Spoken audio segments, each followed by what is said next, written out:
Some decorators like to use pre-made decorations instead of piped icing, such as gum paste, fondant, and decorating kits.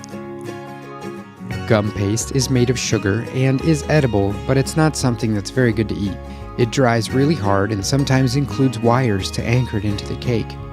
There's a wide variety of gum paste decorations available, from simple balloons to more upscale flowers.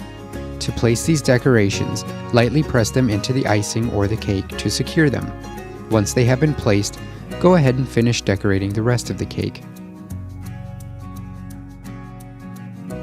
Fondant is made of melted sugar that has been kneaded to a dough-like consistency. When it comes to cakes, fondant can be used for decorative work or as a covering over the entire cake.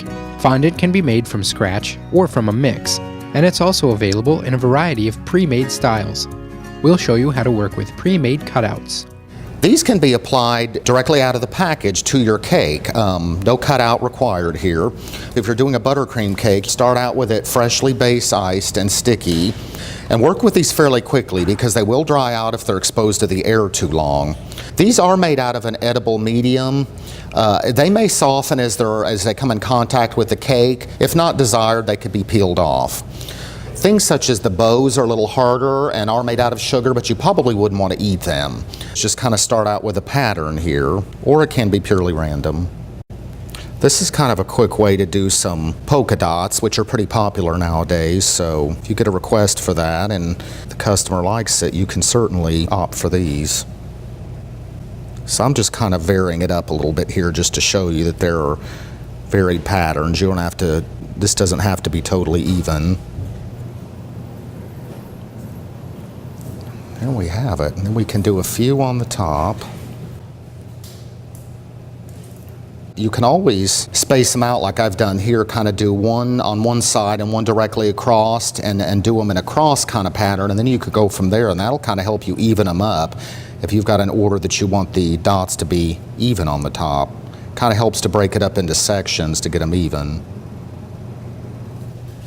Okay, so this is kind of just a random pattern. It's really nothing that was measured out.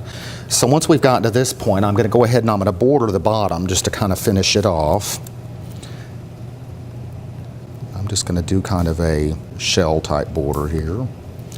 All right, now we're going to put a bow on top. And as I said, these bows are made of an edible material, but probably just best for decoration and to remove it when you're serving the cake.